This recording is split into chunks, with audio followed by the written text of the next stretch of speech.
Please don't go. Please don't go. There are moments in life that don't feel like endings. They don't come with warnings. No loud arguments. No dramatic exits.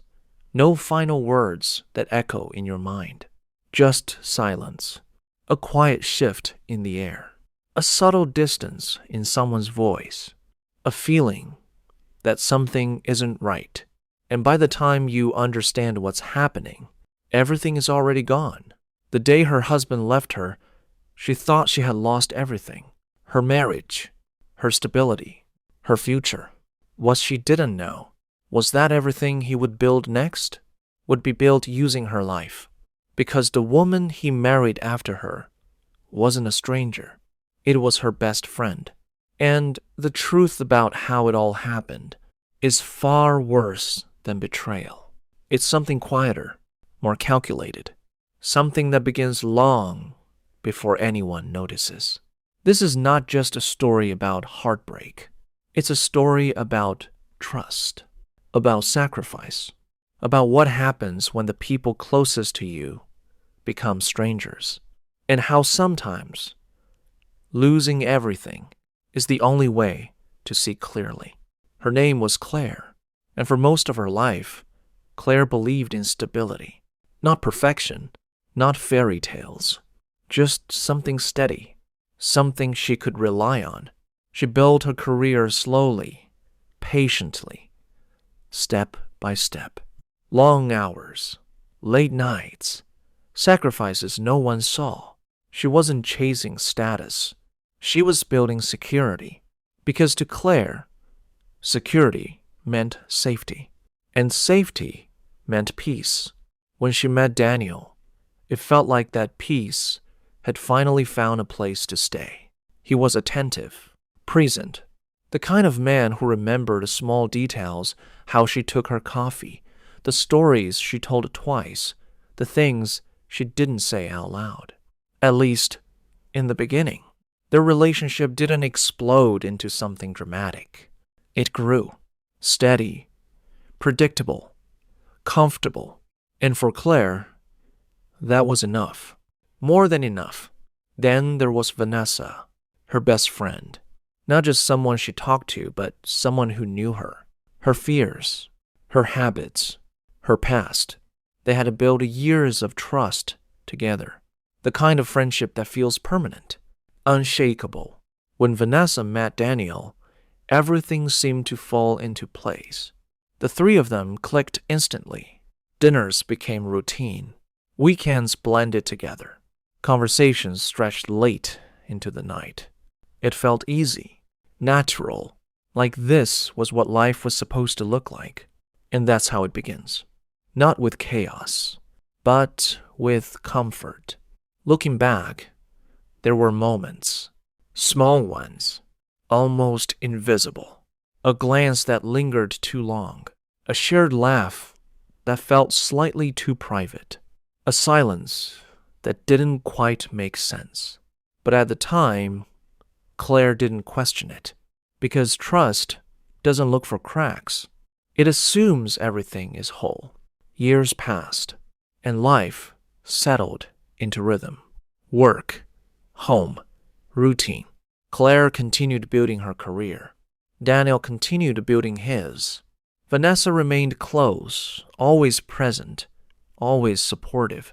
But underneath that stability, something was shifting. Slowly, quietly. It happened on a Tuesday, the kind of day that feels forgettable until it becomes the one you remember forever. Claire was called into a meeting. No warning, no build-up, just a conversation that changed everything. Her position had been eliminated. Corporate restructuring, budget cuts, nothing personal. That's what they said. But it always feels personal. She walked out holding a box. Inside it, fragments of a life she had spent years building. Photos, notes, small reminders of who she used to be. But what she carried home that day wasn't just a box. It was uncertainty. fear, and something far heavier, loss of identity. When she told Daniel, he listened. He said the right things. You'll bounce back. This is temporary. We'll figure it out. But something in his tone had changed. Not dramatically, just enough to feel different. Over the next few weeks, Claire tried to rebuild. Applications, interviews, rejections. Days began to blur together. And with every passing moment, the confidence she once had began to fade. Vanessa stepped in, more present than ever, bringing food, sitting with her, offering support. You're still you, she would say. This doesn't define you. And Claire believed her, because why wouldn't she? This was her best friend. But slowly, without anyone acknowledging it, lines began to blur. Daniel started coming home later. His conversations became shorter, more distant, less patient. At first, Claire blamed the situation. Stress, pressure, financial strain. It made sense. Of course, things felt different. But then came the comments. You've changed. You're not as motivated as you used to be. I don't even recognize you anymore. Each word landed softly but deeply. Because when you're already struggling, those words don't just hurt. They reshape how you see yourself. Meanwhile, Vanessa remained constant, supportive, understanding, always there. But there were moments Claire couldn't quite explain. Late-night messages Vanessa would quickly hide. Conversations that seemed to stop when Claire entered the room.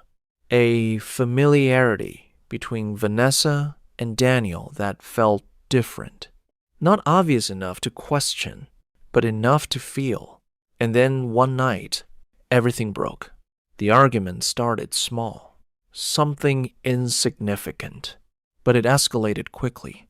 Because it wasn't about that moment. It was about everything beneath it. All the silence, all the distance, all the things left unsaid. I can't do this anymore, Daniel said. 4 words. Simple. Finale. Claire stood there, trying to understand, trying to process something that didn't make sense. But Daniel was already gone. Emotionally, mentally, and now physically. He packed a bag, walked out the door, and just like that, her life split into before and after. The silence that followed was overwhelming, not peaceful, not calm, just empty. Days turned into weeks, weeks into months. Claire tried to rebuild, but something didn't feel right. Not just emotionally, but practically. There were financial inconsistencies, accounts that didn't add up, decisions that had been made without her knowledge. At first, she thought it was a mistake, something she misunderstood. But the deeper she looked, the clearer it became. This had been happening for a while. Money moved, assets shifted, plans made without her, and then, everything became undeniable. It wasn't a conversation. It wasn't a confession. It was a photo. A wedding photo. Vanessa, in a white dress, standing next to Daniel, smiling. Time didn't slow down. It stopped. Because some betrayals are too big to process in real time. They don't feel real. They feel distant. Like you're watching someone else's life unfold, but this was her life, and this was real. And that's when the pieces began to fall into place. This didn't start after the separation. It started long before. Late-night conversations, private messages, shared ideas, moments Claire had trusted. That meant something else entirely. The life they were building together now was built on her foundation, her ideas, her support, her trust, reused, rewritten, replaced. When she confronted them, there was no dramatic apology, no emotional collapse, just quiet justification. It just happened, but nothing like that just happens. It builds in silence. Over time, behind trust. For a long time, Claire felt lost. Not just because of what happened, but because of what it meant. If the people closest to you can do this, what does that say about everything else? She questioned herself, her judgment, her instincts, her memories. But slowly, something began to shift. Not all at once, but enough to notice. Claire started rebuilding. Not the life she had before, but something new. She found work again. Different from before, but meaningful. She reconnected with herself, her strength, her independence, her clarity. And over time, the pain changed. It didn't disappear, but it transformed into awareness, into resilience. Meanwhile, Daniel and Vanessa's relationship began to change. Because relationships built on betrayal carry something with them. Doubt. If someone can betray with you, they can betray you. And slowly, cracks began to form. Arguments, distance, suspicion, the same patterns, repeating, because some things don't change. And in the end, Claire realized something important. They didn't take everything. They took a version of her, a version that trusted without question, that gave without hesitation, that believed loyalty was always mutual. But in losing that version, she found something stronger, herself. And maybe that's the part no one talks about, how sometimes the worst thing that ever happens to you becomes the moment everything begins again. So the question is, if you were in her position, would you have seen the signs? Would you have trusted differently? Or would you have done exactly the same? And more importantly, would you forgive? Or is a betrayal like this something that changes you forever? Because some stories don't end with closure. They end with truth. And sometimes that's enough.